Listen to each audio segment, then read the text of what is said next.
Mr. Nuncreed jumped with a start.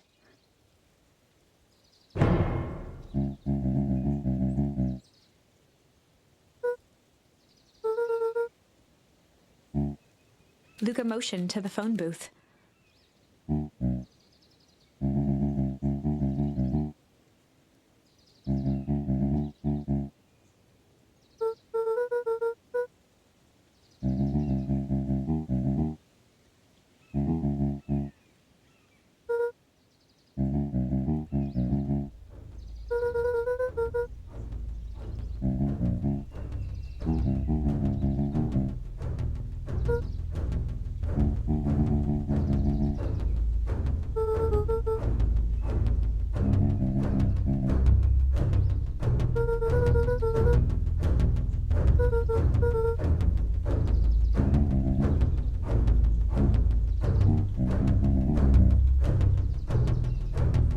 Mr. Nuncreed gently placed one of his substantial hands on Luca's shoulder.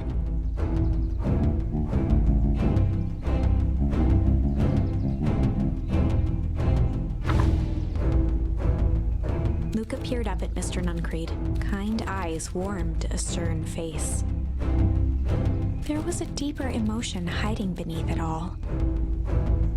It was subtle, but Luca could sense something eating away at him.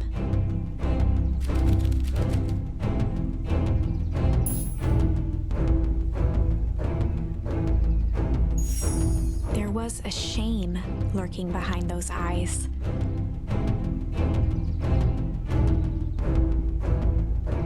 A deep sadness. If Mr. Nuncreed was that worried about Rollo, maybe he could help.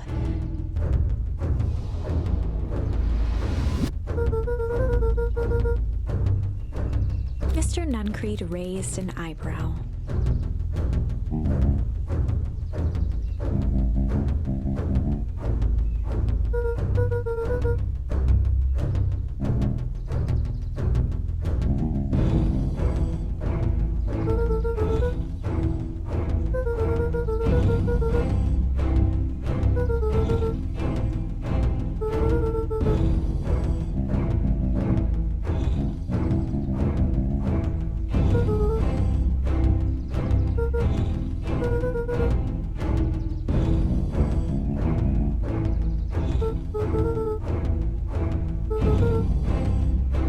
Mr. Nuncreed's shoulders slumped.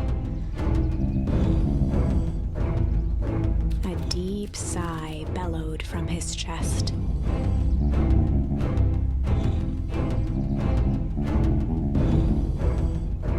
Luca attempted to take a step back, but Nuncreed's hand clamped down on his shoulder.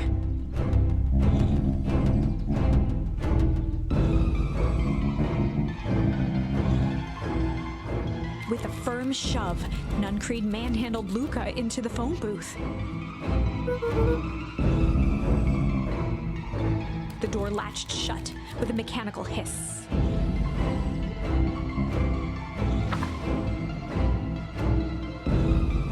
As Luca pounded the glass, the floor dropped from under his feet.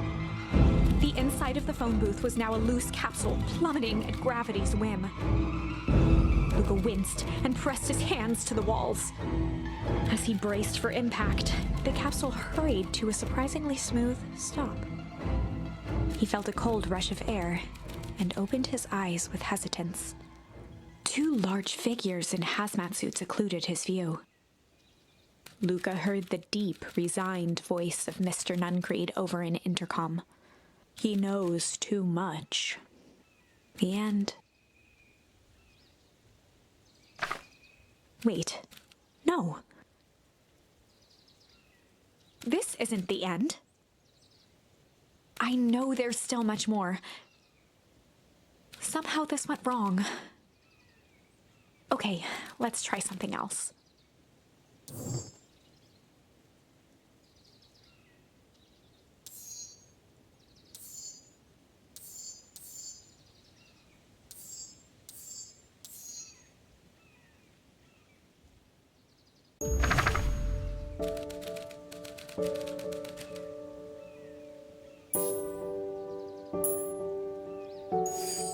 Luca began to respond, But the sky answered for him as the clouds above began to break, revealing patches of star-filled summer night. Moonlight filtered down, shimmering in the treetops.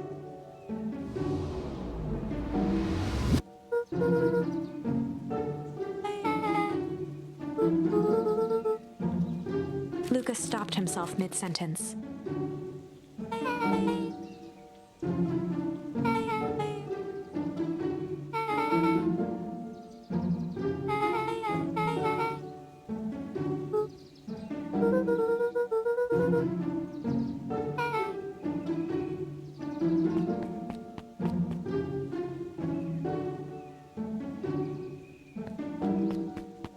Lucas saw Beck skulking by the gate.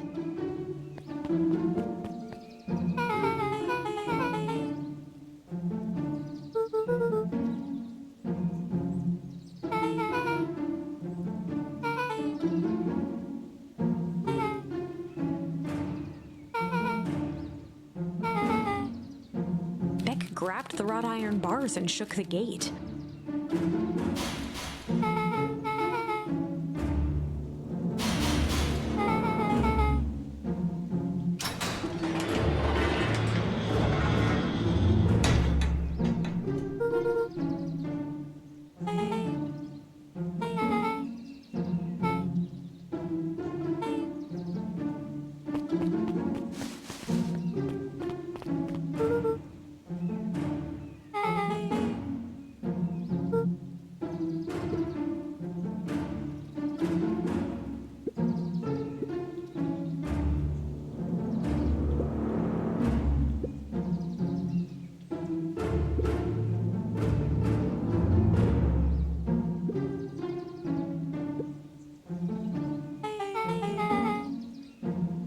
Beck's voice was an excited whisper.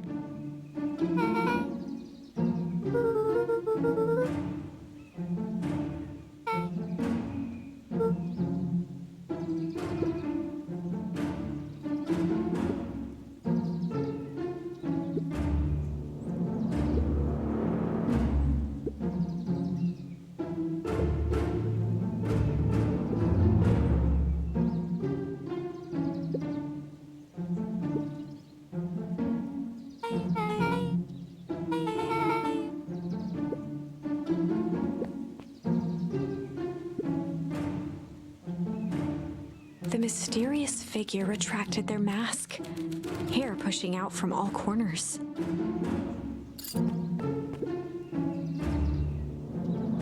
A chill ran down Lucas' spine. His vision blurred. Beck stifled a sharp wince, and Luca looked down to see himself wrenching her hand.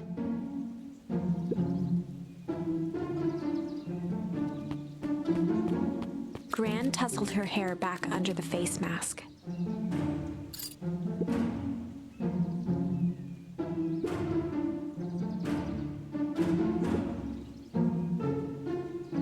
Gran gave Eris a curt nod and disappeared into the night.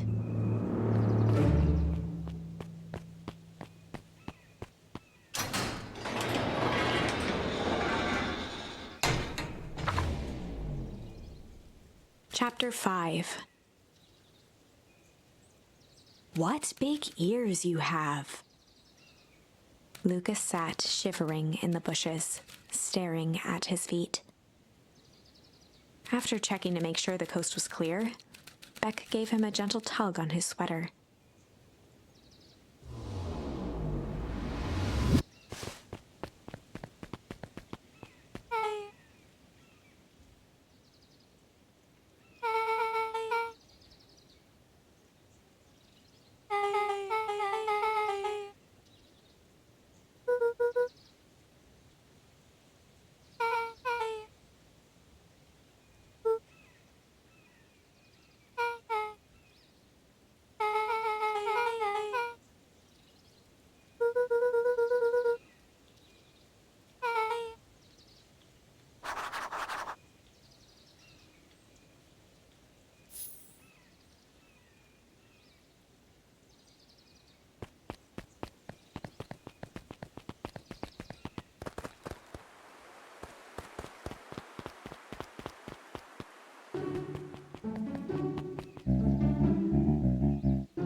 clipboard finished writing with a scratchy flourish and looked up.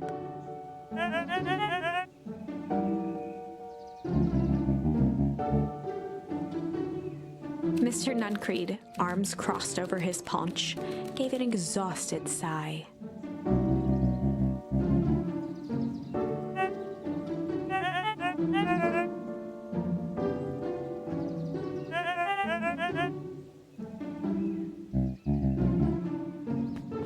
He snatched the pad and scribbled his name so hard the pen nearly snapped.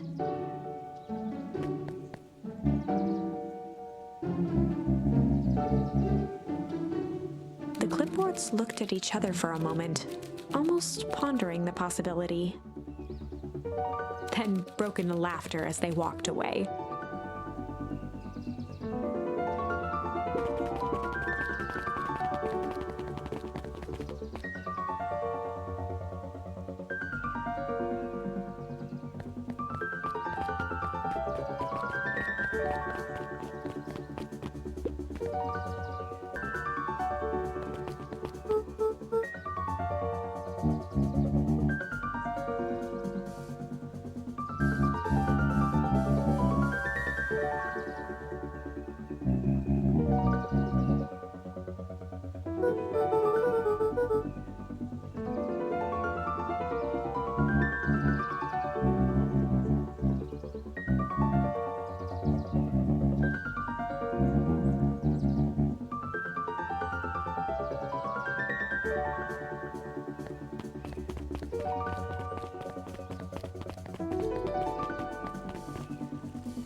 William Kerr and Gus Valentine proudly surveyed the half-covered festival banner.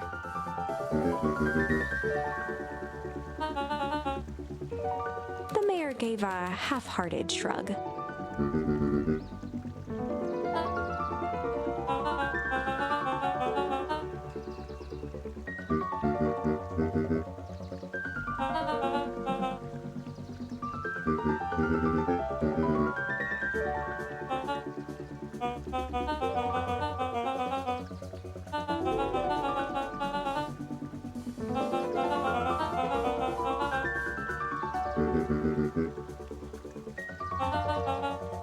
Kerr locked his arm on Gus's shoulder.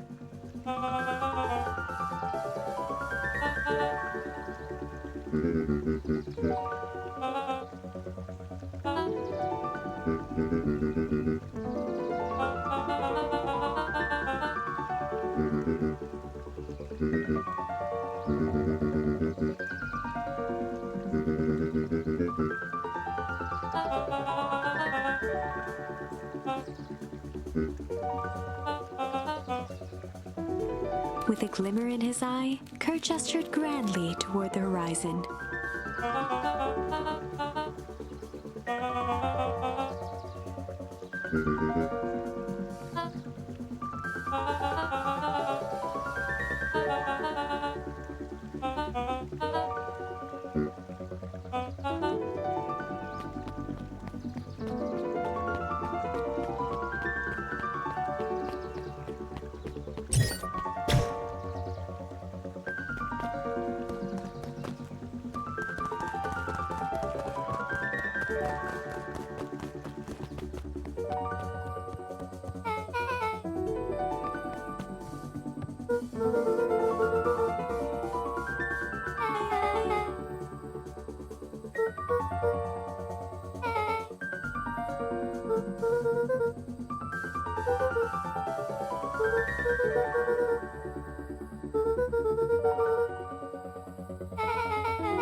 Rollo waggled his head with pride.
Luca sucked in a long breath.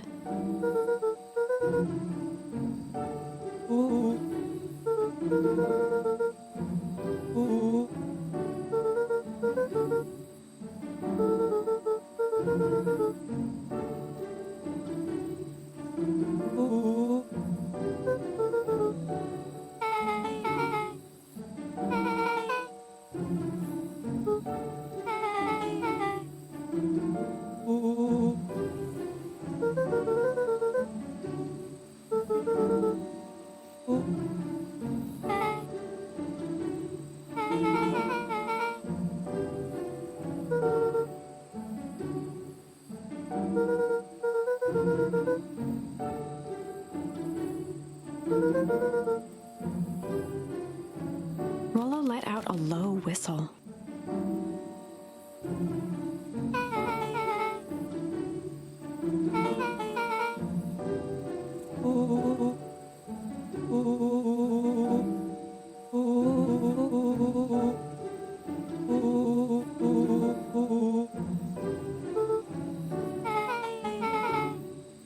Rollo and Luca shot back a look.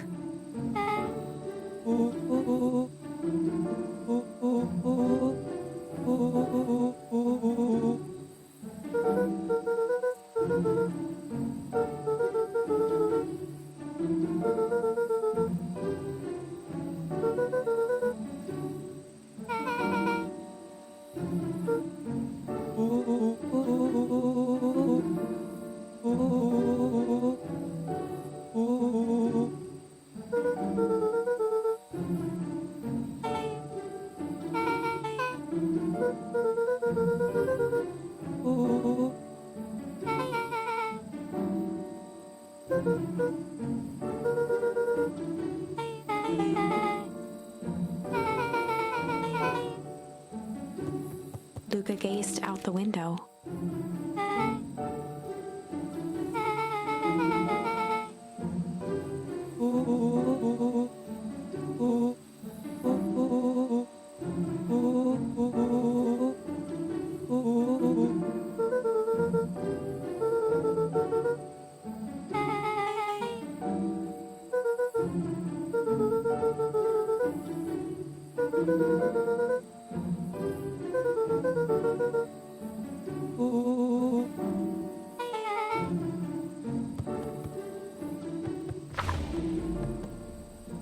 Chapter 6.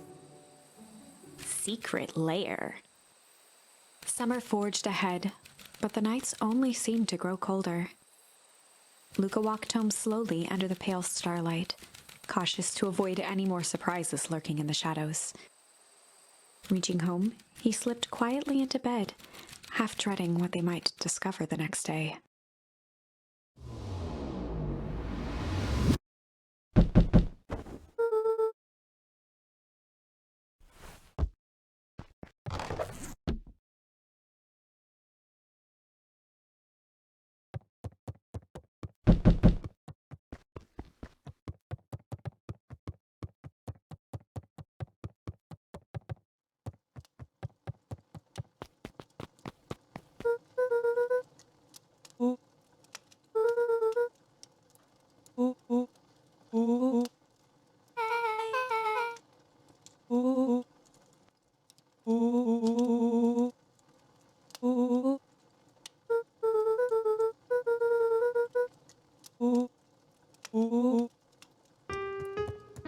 Luca and Beck rolled their eyes as Rollo strutted across the room.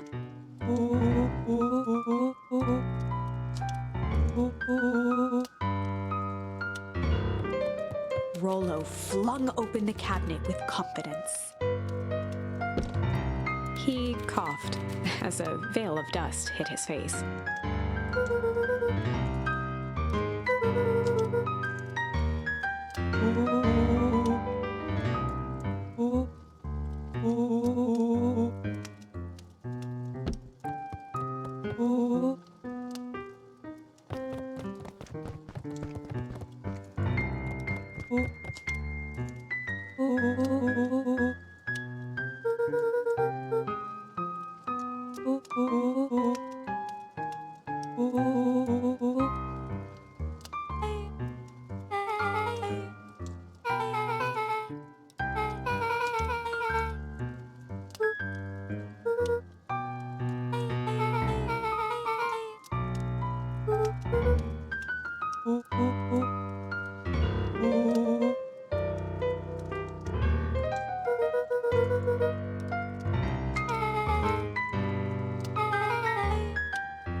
A look of realization crept onto Luca's face. All three kids snapped to glance at each other, then sprinted in turn toward the kitchen.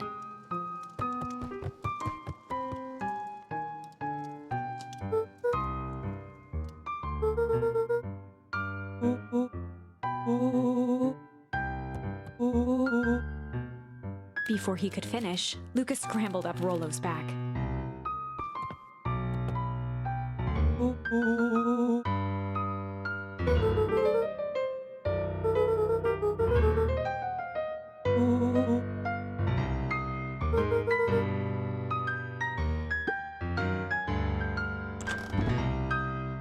The three crowded around the hutch to peer in.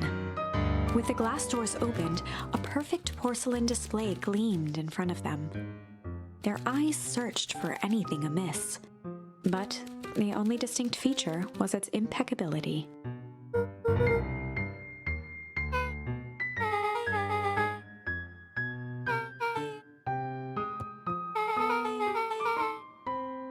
As Beck pulled on one of the teacups, it slanted forward with a hollow click.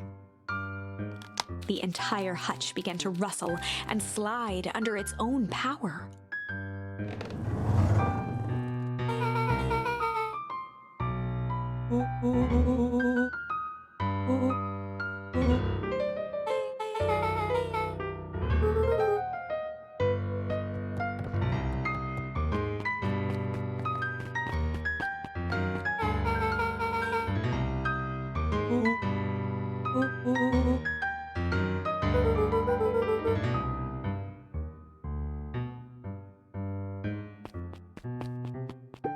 Luca jostled each cabinet drawer in turn. Only one was unlocked. He fingered through the filing cabinet, pausing at a bulging folder labeled Walter. For a long moment, he just stared at it.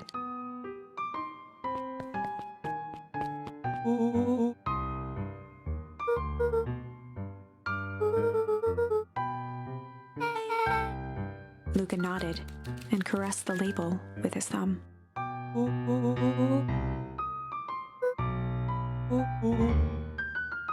Rollo swiped the folder from the drawer and began leafing through the pages.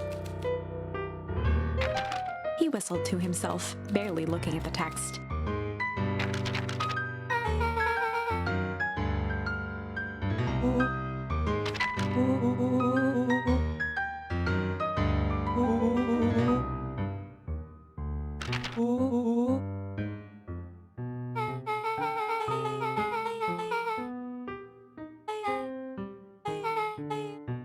He stopped at a page and mimed, holding up a monocle.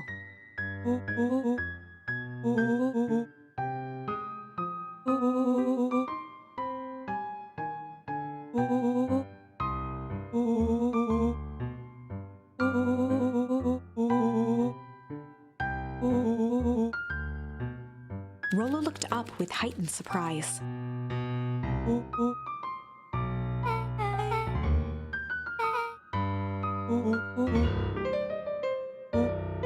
Rollo's finger traced across the page.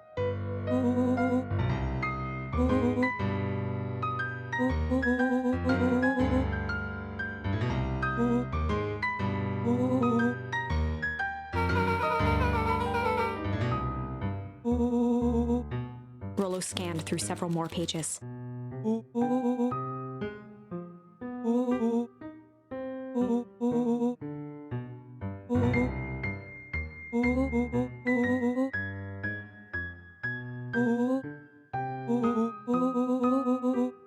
Luca, staring blankly at the cabinet this whole time, spoke softly. Rollo rustled the folder, trying to loose more pages. Luca frantically shoved the remaining cabinet folders, trying to find another labeled Walter.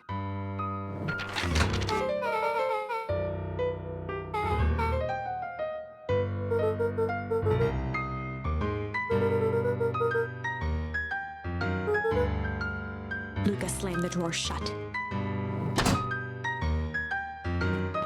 A spider web of string connected photos of people from the town, interspersed with hastily scrawled notes.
Rollo casually spun open a lid and dipped his finger in the jam. He smacked his lips.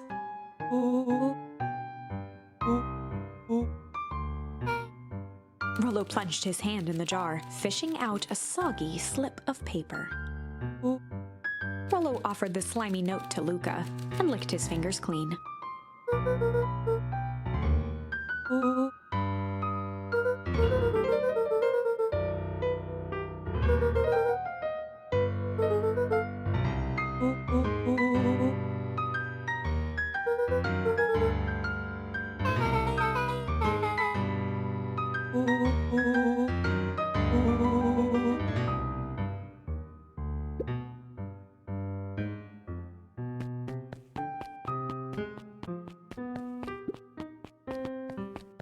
They crowded around a worn-down old map of Beacon Pines.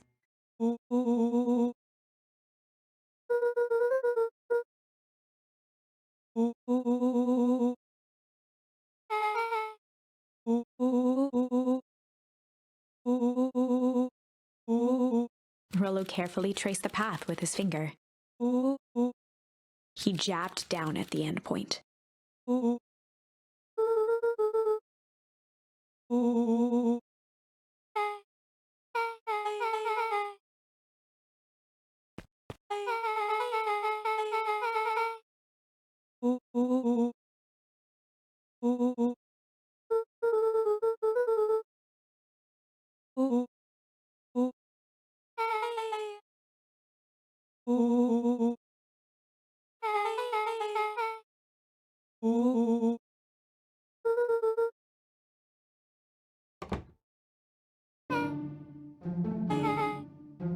Luca looked up from the map.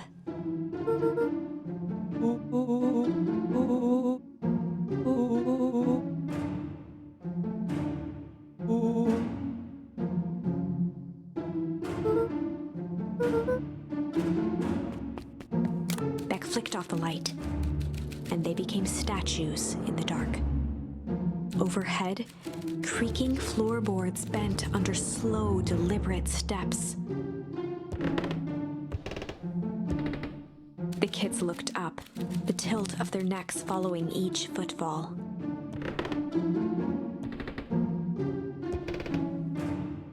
Then suddenly, it stopped. Without realizing, they'd been holding their breath. All three exhaled shakily and glanced at each other. A muffled male voice broke the silence. Oh. A final few footsteps reached the entrance above them, and the voice now echoed down the stairs. Oh. The three kids shuffled to the corners without a peep. As he began to descend the stairs, the man's voice punctuated every new step. Thump. Oh. Thump. Oh. Thump. Oh. Thump.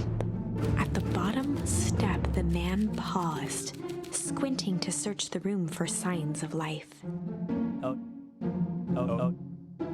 Rollo shifted suddenly. Luca gave him an intense, chastising look and whispered through clenched teeth. It was too late. Rollo was already inching toward the stairway. He screeched as he charged toward the shadowy figure. With all his weight, Rollo tackled the man to the ground.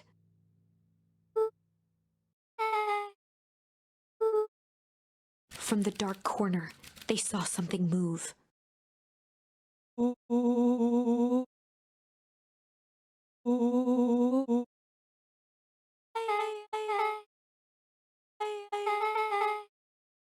Luca scrambled to the hunched figure on the ground. Pressing his fingers to the man's neck, he sighed with relief. As Beck flicked back on the light, Luca and Rollo both gasped in stereo.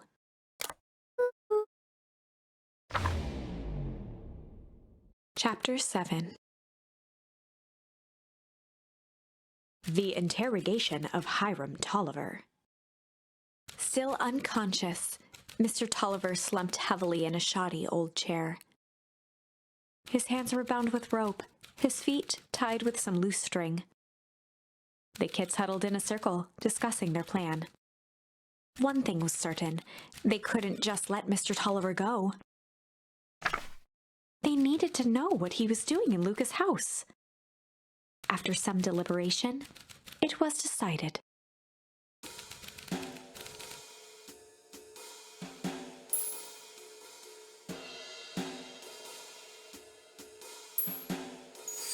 They'd run the classic good cop, hard cop interrogation. Rollo brandished a steely gaze.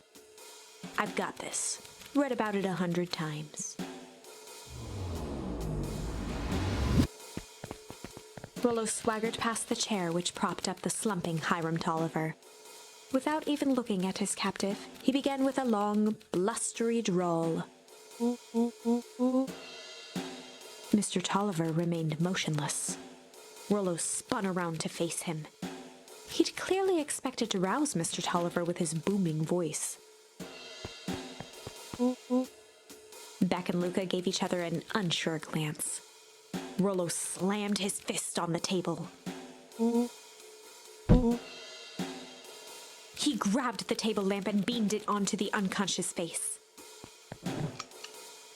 Mr. Tolliver groaned and slowly lifted his head. He recoiled with a muddled, weary squint. The chair wobbled as he attempted to straighten up. Mr. Tolliver could only make out rough shapes through the glaring light. With a gruff tone, Rollo hoped to both conceal his voice and intimidate.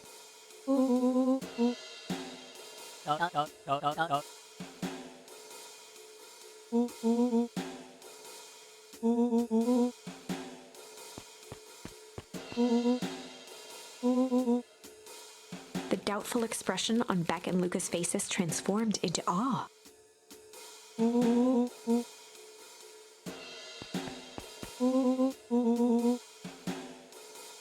Rollo, hitting his stride, was now channeling every detective trope his memory could recall. He slammed the table again.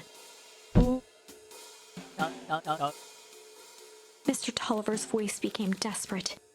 He was nearly in tears.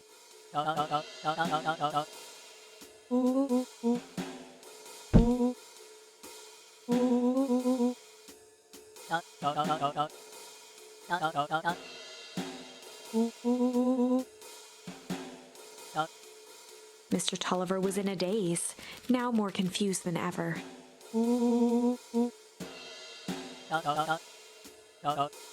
He shook his head, feeling more and more dizzy.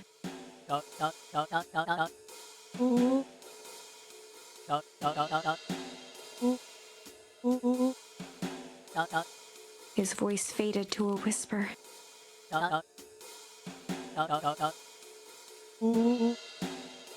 With that, Mr. Tolliver passed out cold. Rollo swung around with a repentant grimace.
Chapter 8. 6 feet under, 3 towns over. The kids spent the rest of the afternoon combing through dusty piles of old county records, desperately searching for anything that could help them make sense of Mr. Tolliver's cryptic utterance. Luca tried to shake the thought of Gran's basement, but his focus wavered. Explosives, messages hidden in jam, dossiers on various town figures, and a corkboard threaded with photos. Gran was the only family he had left. He still couldn't bring himself to believe the worst. But the old map with the symbol of explosives in town square made that difficult. As the sun began to set, the kids were no closer to the truth.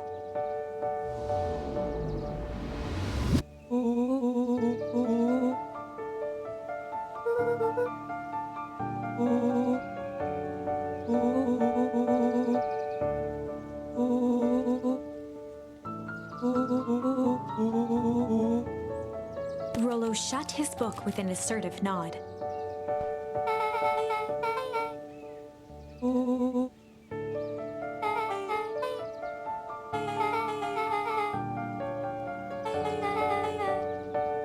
Rollo muttered under his breath.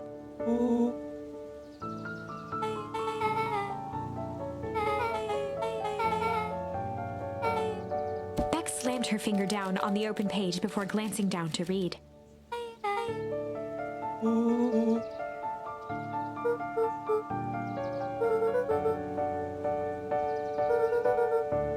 Something tickled the back of Luca's mind.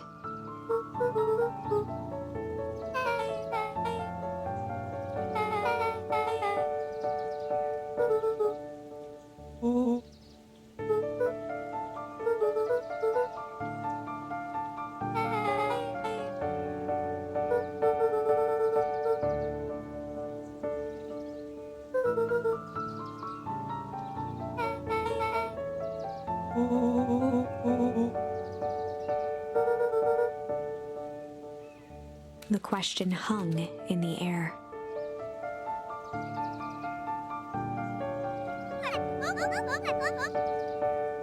Beck rubbed her eyes.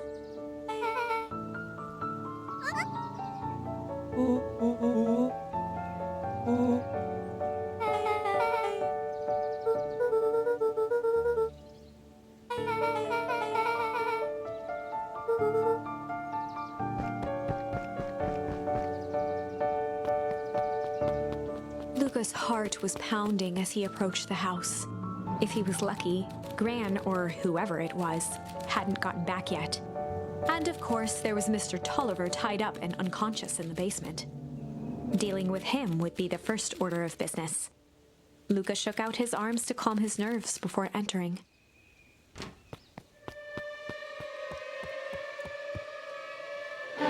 He held perfectly still, tempering his breath, and listened closely.